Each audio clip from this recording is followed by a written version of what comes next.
దాచేపల్లి మండల కేంద్రంలోని ఆర్ఎన్బి బంగ్లాలో మండలంలోని మాదిగ యూత్ ఆధ్వర్యంలో శనివారం విలేకరుల సమావేశం నిర్వహించారు. ఈ సందర్భంగా మాదిగ యూత్ సభ్యులు మాట్లాడుతూ ఎస్సీ వర్గీకరణ కోసం 20 సంవత్సరాలుగా ఎంఆర్పీఎస్ పోరాటం చేస్తుందని, గతంలో టీడీపీ అధికారంలో ఉన్నప్పుడు రాష్ట్ర వ్యాప్తంగా వర్గీకరణ 4 ఏళ్ల పాటు అమలు చేశారని గుర్తు చేశారు. ఇక వర్గీకరణకు వ్యతిరేకంగా కొందరు కోర్టును ఆశ్రయించడంతో రాష్ట్ర ప్రభుత్వం వర్గీకరణ నిలిపివేయడం జరిగిందని పేర్కొన్నారు.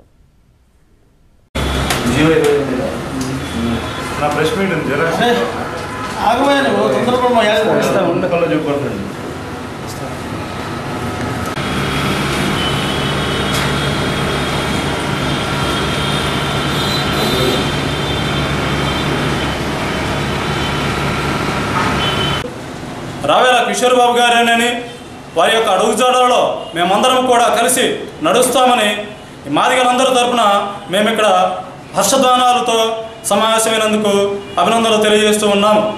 ఇక్కడ మాదిగల ముద్దు బిడ్డగా, మాదిగల నిజమైన వారసుడుగా రావేల కిషోర్ బాబు ఒక్కడేనని సగర్వంగా తెలుపుతూ ఈ సమావేశాన్ని ముగిస్తాము.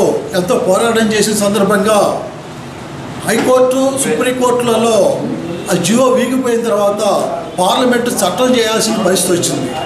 అప్పుడు దాకా ఈ యొక్క ఎస్సీలు ఉపకులాలకి సామాజిక న్యాయం అందుబాటులో లేదు కాబట్టి మన రాష్ట్ర మంత్రివర్యులు కిషోర్ బాబు గారు రాష్ట్ర ముఖ్యమంత్రి గారిని మెప్పించి ఆయా జిల్లాలలో ఏబిసిడి వర్గీకరణ నిష్పత్తి ప్రకారం ఏ జనాభా ఎంతమంది ఉండాలనే నిష్పత్తి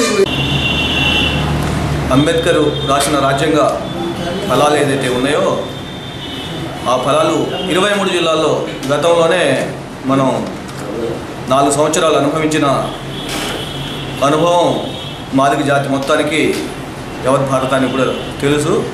అది ఆ ఘనత ఒక చంద్రబాబు నాయుడికి తెలుగుదేశం పార్టీకే దక్కుదనేది వాస్తవం. దాంట్లో భాగంగా ఇవాళ వర్గీకరణ చేయాలంటే సుప్రీంకోర్టులో ఒక టెక్నికల్ ప్రాబ్లం ఉంది కాబట్టి కనీసం సాంఘిక సంక్షేమ శాఖ మంత్రివర్యులు గౌరవశ్రీ రావేల కిషోర్ బాబు గారి నాయకత్వంలో ఉమ్మడి రాష్ట్రంగా ఉన్నప్పుడు ఈ రాష్ట్రంలో ఏబిసిడి వర్గీకరణ కోసం ఎంఆర్పిఎస్ చేస్తున్న ఉద్యమాలని పరిగణలోకి తీసుకొని ఈ రాష్ట్ర మంత్రివర్యులను ఒప్పించి ఈ నవ్యాంధ్ర రాష్ట్రంలో జరుగుతున్నటువంటి సంక్షేమ కార్యక్రమాల్లో ఎస్సీల ఏబిసిడి వర్గీకరణను ఏర్పాటు చేయడం చాలా సంతోషకరమైన వార్త.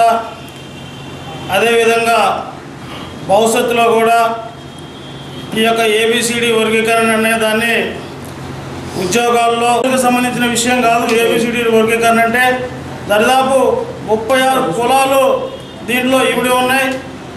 పేరుకి మాత్రం మాదిగ అనే కులమే వస్తుంది తప్ప మన వెనకున్న కులాలు రెల్లి డక్కలి ఇలా చెప్పుకుంటుంది కాదు. ఈనాడు ఎవరైతే వెనకబడ్డ జాతులు ఉన్నారో వారిని ముందుకు తీసుకొచ్చే క్రమంలో ఈ రాష్ట్ర ప్రభుత్వం పనిచేస్తూ ఉంది. దీన్ని జీర్ణించుకోలేని కొంతమంది కారం శివాజీ లాంటి సోదరులు దీన్ని రద్దు చేయాలని ప్రకటనలు చేస్తూ ఉన్నారు. ఈ ప్రకటనలను మానుకోవాలని మా సోదరులకు మేము తెలియజేసుకుంటూ సెలవు తీసుకుంటాం. తర్వాత అంబేద్కర్ గారు చేశారు, ఆ తర్వాత ఎన్టీఆర్ చేశారు, ఆ తర్వాత ముఖ్యమంత్రి చంద్రబాబు నాయుడు చేశాడు. ఆయన తర్వాత ఈ రోజున మన మాదిగల ముద్దుబిడ్డ అయిన రావేల కిషోర్ బాబు గారు ప్రతి ఒక్క జాతిని కమిట్మెంట్తో నడపడం కోసం ముందుకొచ్చి అన్ని విషయాలు ఎస్సీ ఎస్టీ సప్లాన్లు కానీ, అట్నే ప్రభుత్వ సంబంధించిన గిరిజన, అట్నే దళిత సంఘాలకు సంబంధించిన గిరిజన సంఘాలకు సంబంధించిన లోన్స్ కానీ, నిన్నటిదాకా అన్నగారు మన సప్లైన్ లోన్ల కింద అన్ని విషయాల్లో ముందుకెళ్తూ ఈరోజు ఈ అవకాశం ఇచ్చిన పెద్దలకి నమస్కారాలు.